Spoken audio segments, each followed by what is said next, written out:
Deyirəm arada, məsəl üçün bu dünyada belə bir bu sionistlərin, masonların planı var. Dünya əhalini azaltmaq, indi öz hesabatlarından güya ki, dünya əhalisi artdıqca müəyyən bir qidalar çatışmamazlığı var. Ona görə cürbəcür yollarla, məsəl üçün mən bir sadalayım.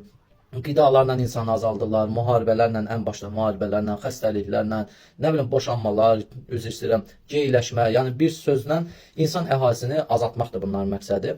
Və 8 milyardı öz planlarında hardasa 4 milyarda salmaq istəyirlər dünya əhalisini. Amma mən bu 3-4 gündür bu İsrail-İran müharibəsində kommentarları oxuyuram, rəyləri oxuyuram. Baxıram ki, valla elə 4 milyard hələ çoxdur. Bu dünya əhalisini 1 milyona salsalar bəsdir. Yəni ki, seçmə insanlar olsun, hansı ki insanlıq düşünən insanlar qalsın. Allah qorxusu olan insanlar qalsın. Rəyləri oxuyuram. Orada biri İsrail sevməyənlər İsrailə lənət oxuyur, deyir nə gözəl oldu, ay o bombalar daha da yaxsın. İranı sevməyənlər, ay İran bizim düşmanımızdır, erməniyə dəstək oldu, nə bilim neynədir. Qoy elə öz içimizdəkilər deyil, amma mən xariciləri başa düşmürəm. Qoy elə bombalasınlar, daha fikirləşən yoxdur. Məsəl üçün orada günahsız insanları, istər İsraildə, istər Fələstində, istər vaxtı ilə Suriyada, İranda fərq eləmir, günahsız insanları, nə bilim körpələri, o Fələstində göz yaşlarına bürünən körpələri düşünəndə adamın tükləri biz olur. Adam insan olmağından nifrət edirsən ki, yəni mən insanam, yəni mən bu bəşəriyyətdə yaşayıram. Yəni Allah məni yaradı bu bəşəriyyətə, bunları görmək üçün. Kaş ki bu sosial şəbəkələr olmayaydı, kaş ki media bu qədər güclənməyəydi, onları görməyəydi. İnsanlar var ürək xəstəliyi tapıb. Fərqi yoxdur İsraildə, İranda, Fələstində, digər yerlərdə. Yəni bu günahsız insanların, vallahi billahi günahsız insanların ölümü sadəcə bu yerin göyün, nə bilim, yerin göyün qışqırmağı deyim. Yəni bu yerin göyün fəryadıdır. Yerin göyün fəryadıdır. Əziz cəmaət, belə bədbin olmuyor. Yəni bir də bir şey demək istəyirəm ki, and olsun Allaha ki, bütün hər bir şeyin başında Amerika durur. Amerika durur. Bunu unutmayın. Bugün Rusiya ilə Ukraynanı da dalaşdıran Amerikadır. Nə bilim İsrail ilə İranı da dalaşdıran Amerikadır. Pakistanla Hindistanı. Nə bilim harda yoxdur. Amerikanın əməlləri harda yoxdur ki, bir ölkə ki, bir Amerika ki 80 il qabaq planlaşdırılmış dollar şəklində, dolların üstündə Dünya Ticarət Mərkəzinin şəkli var. Hansı ki qatlayırsan onun partlayışı görünür bu qaydada. Yəni onu planlaşdırıb ki 80 ildən sonra mən İraqla müharibə edəcəm, Dünya Ticarət Mərkəzi tikəcəm və orada dünyadan gələn insanları orada cəmləyib, orada partlayış edəcəm ki, qoy dünya buna, yəni ki şahidi olsun, dünya qarışsın bu məsələyə və mən rahatlıqla gedim İraqla müharibə edib. Yəni bu Amerikanın siyasəti Şotlandları 4 il müharibə edib Şotlandlarla, Şotlandları qırıb, Şotland xalqı evində bəy gəlin evlənəndə, o Cəsur Ürək kinosunda da görmüsünüz, gəlib evindən birinci gəlini aparıb krala verirlərmiş. Yəni bu cür haqsız bir, bu cür murdar bir, yəni ki ölkə, hansı ki dünyanı zay edib. Bugünkü gün yeri gəlmişkən 15 iyun Milli Qurtuluş Günü münasibətilə Azərbaycan xalqını təbrik edirəm. Azərbaycandan bütün xətabalar, bütün yəni hər bir şey uzaq olsun. Allah xalqımızı, dövlətimizi qorusun. İnşallah ki bütün dünya da Amerikadan qurtular.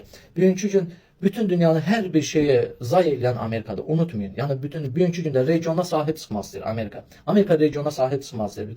Trump indi deyir ki, İranı hədələyir.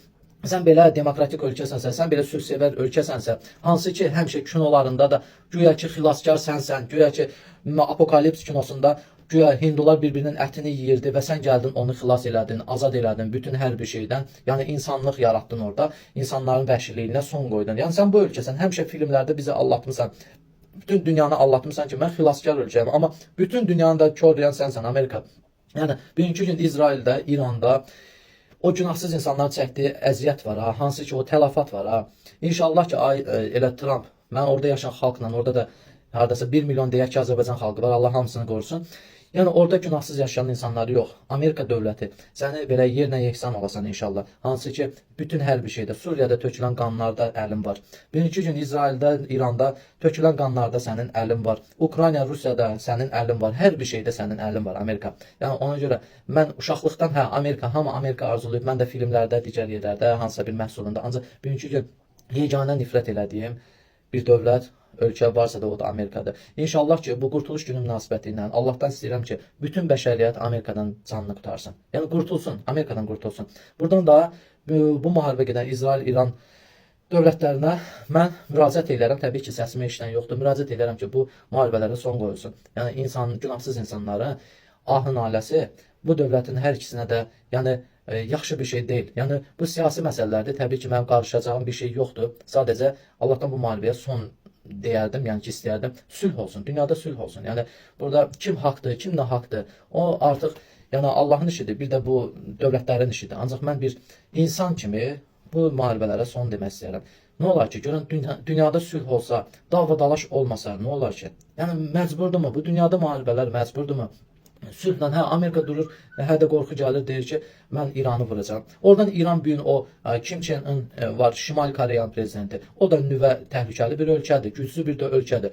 O da oradan deyir, mən İrana kimsə müdaxilə eləsə vuracam. Buradan təzədən Avropanın hansısa İrana qarşı çıxan bir Amerikanın fitvasına gedən hansısa bir ölkə duracaq ayağa ki, mən İsrailin tərəfindəyim. Oradan Çin qalxacaq ayağa ki, mən İranın tərəfindəyim. Bu da 3-cü dünya müharibəsi. Bəyəm lazımdır mı? Bunu olmazmı ki, İnsan kimi, hər şeyi insan kimi eləyəsən. Yəni burada mən bir tərəfəm. Yəni ki, nə İrançı deyiləm, nə İsrailçi deyiləm. Mən bir dənə sevdiyim və ölənə qədər də xidmət eləyəcəyim ölkə, xalq varsa da, o da mənim ana vətənim Azərbaycanımdır. Yəni fikirləşməyin ki, bu insan İrana tərəf durur və yaxud da İsrailə. Mən Allahdan sadəcə sülh istəyirəm. Allah orada hər iki tərəfdə günahsız insanları qorusun.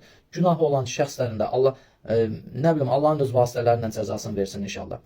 Allah xalqımızı qorusun, Allah bəşəriyyəti qorusun, Allah nə bilim Amerika kimi, nə bilim fitnə yayan ölkələri bu bəşəriyyətdən yəni uzaq eləsin. Allah balaları qorusun. O körpə balaların göz yaşına and olsun Allah, biz onun cəzasını çəkəcəyik. Bugünkü gün biz sülhə çağırmırıqsa, bugünkü gün biz müharibə istəyiriksə, bizim yəni ki axırımız yaxşı olmayacaq.